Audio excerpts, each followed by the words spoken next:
Në treguesin më të njohur global të korrupsionit, të Transparency International, vendet në Ballkan dhe Evropën juglindore dalin rregullisht më keq. Vitin e kaluar shumica e tyre ranë edhe më tej në renditje, me disa përjashtime. Bosnia dhe Hercegovina u përmirësua me një vend krahasuar me vitin e kaluar. Kroacia, Mali i Zi dhe Maqedonia e Veriut ruajtën të njëjtat rezultate në indeksin e vitit 2025, ndërsa Shqipëria, Bullgaria, Kosova, Moldavia, Rumania, Slovenia, Serbia dhe Hungaria janë përkeqësuar.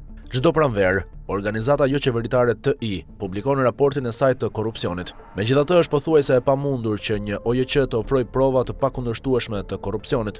Renditja e TI është një indeks i perceptimit të korrupsionit që përfshin 182 vende, sipas shkallës së korrupsionit të perceptuar në politikë dhe administrat. Renditja përcaktohet duke anketuar ekspertë dhe biznesmen mbi perceptimin e tyre për korrupsionin dhe institucionet publike të vendit të tyre. Së bashku me Hungarinë, Bullgaria, e cila ju bashkua Eurozonës disa javë më parë, zë vendin e fundit midis shteteve të BE-s. Aktualisht përballë zgjedhjeve të teta parlamentare në 5 vjet, Bullgaria ka rënë me 8 vende në pozicionin e 84 krahasuar me vitin e kaluar.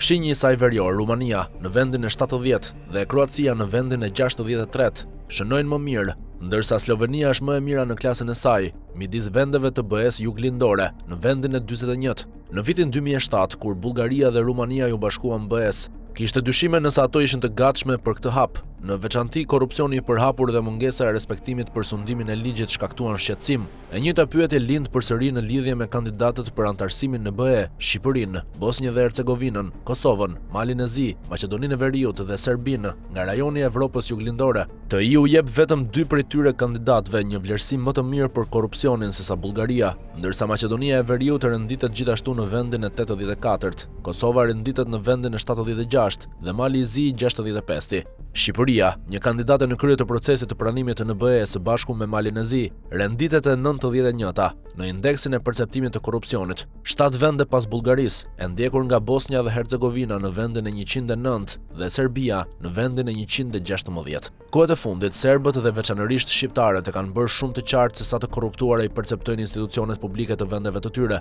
që nga fillimi i nëntorit 2024, lëvizja kundër korrupsionit në Serbi, e cila udhëhiqet kryesisht nga studentët, ka mbajtur demonstrata dhe protesta pothuajse çdo ditë.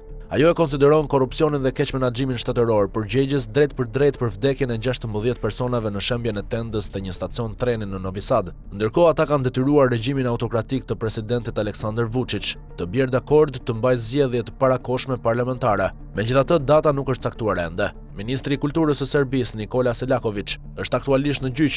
Ai akuzohet për falsifikim dokumentesh, me qëllim revokimin e statusit ekzistues të mbrojtjes së trashëgimisë së listë së ushtrisë popullore jugoslave, e cila u bombardua nga avionët luftarak të NATO-s në vitin 1999, me qëllim që dhëndri të Trump, Jared Kushner, i mundësonte të ndërtonte një projekt shumë katësh me një hotel, apartamente luksoze, zyra dhe dyqane në vend të tij. Në kryeqytetin e Shqipërisë, në Tiranë, ka pasur protesta të përsëritura, ndonjëherë të dhunshme për javë të tëra kundër qeverisë së kryeministrit Edi Rama, e cila perceptohet si e korruptuar, që nga vjeshta e vitit 2025, zyra e prokurorit të posaçëm për korrupsionin dhe krimin e organizuar SPAK e ka hetuar zëvendës kryeministren Belinda Balluku në ndyshimin e manipulimit të tenderave për kontrata ndërtimi qeveritar. Pasi gjykata e posaçme për korrupsion dhe krimin e organizuar e pezulloi Ballukun nga postet e saj, kryeministri Rama e riktheu atë në pozicionin e saj ministror. Në përgjigje, protestuesit po kërkojnë jo vetëm që qeveria e Edi Ramës të japë dorëheqjen, por edhe që të hiqet imuniteti parlamentar i Ballukut, në mënyrë që ajo të mbahet përgjegjëse penalisht.